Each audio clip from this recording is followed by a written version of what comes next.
அனியாக்கு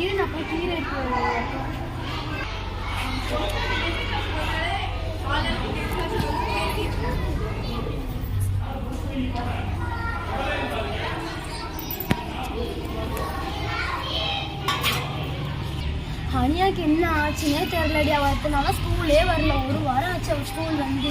சரி வாடி, அவங்க வீடு எனக்கு தெரியும், நம்ம அவளை போய் பார்த்துட்டு வரலாம். தெரியும் வாடி அவங்க வீடு எனக்கு தெரியும். நீ சரிடி வாடி போய் அவளை போய் பார்த்துட்டு வருவோம்.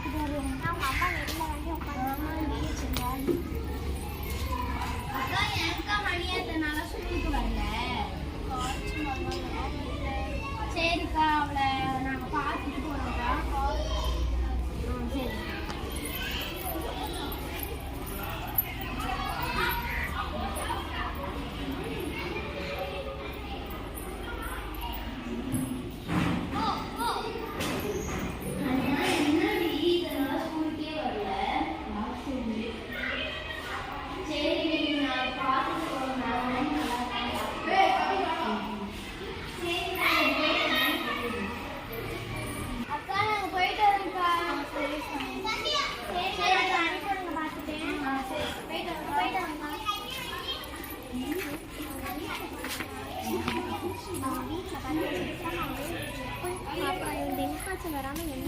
ஆமாண்டி, கழனி தண்ணிலாம் அப்படியே கழிவு நீர்லாம் அப்படியே ஊற்றி வச்சிருக்காங்க.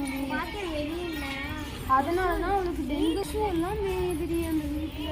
இது கட்டுரை போட்டி, பேச்சு போட்டி எல்லாம் நல்லா இருந்துச்சு இல்லையா? ஆமாண்டி, அனியாவும் இருந்தா நல்லா இருந்திருக்கோங்க. ஆமாண்டி, நானும் வீட்டுக்கு போயிருந்தேன். அவளுக்கு என்ன உடம்பு சரியில்லையா? ஆமாண்டி, அவளுக்கு டெங்கு காய்ச்சலாண்டி அவங்க அம்மா சொன்னாங்க. அவங்க அம்மா இன்னும் அனுப்புறேனாங்க, இன்னும் ஆளக்கானா.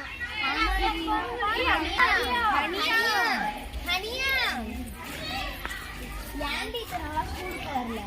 ஆச்சரி. எங்க வீட்டுல என்னது அவ்வளோ குப்பையா இருக்கு, தண்ணியெல்லாம் அப்படி விட்டுருக்காங்க. அப்புறமேட்டுக்கு நீ உனக்கு தானே பாதிப்பு. உங்க வீடு எல்லாம் அசுத்தமா இருக்குடி. ரொம்ப கழிவுநீர் எல்லாம் ரொம்ப அகட்டி வச்சிருக்கீங்க. கருவாடு ரத்தத்தையும் கருங்கல் வேலையும் கசைய வச்சு குடிக்க சொல்லணும். கருவாடு ரத்தமா? கருங்கல் வேற அவனுக்கே உடம்பு சரியா விடுங்க நம்ம தண்ணியை பார்ப்போம். நீ உங்க வீட்டை சுத்தமாக வச்சுருக்காலே போதுண்டி. நான் இந்த ஸ்கூலில் 10 விஷயங்கள் சொன்னாங்க. அதை நாங்கள் எல்லாரும் உனக்கு சொல்கிறோம். நீ சரியாக ஸ்கூல் வராதனால உனக்கு தெரியாதுல்ல. வாழ 10 கட்டளைகள். அதிகாலையில் எழுந்து காலையிலும் மாலையிலும் பல் துலக்கிடு. சோப்பு தேய்த்து தினமும் குளித்திடு. சுத்தமான துவைத்த ஆடைகளை அணிந்திடு. நகங்களை வெட்டி சுத்தமாக வைத்திடு. மூடி வைக்கப்பட்ட சத்தான உணவுகளை சாப்பிடு. சாப்பிடும் முன் கைகளை சோப்பினால் கழுவிடு. காலையிலிருந்து வெளியே சென்று மலம் கழிக்க கழிவறையை பயன்படுத்திடு. கழிப்பிடம் சென்று வந்த பின் கைகளை சோப்பினால் கழுவிடு.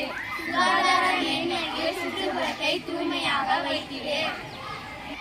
நாம் சுற்றுச்சூழலை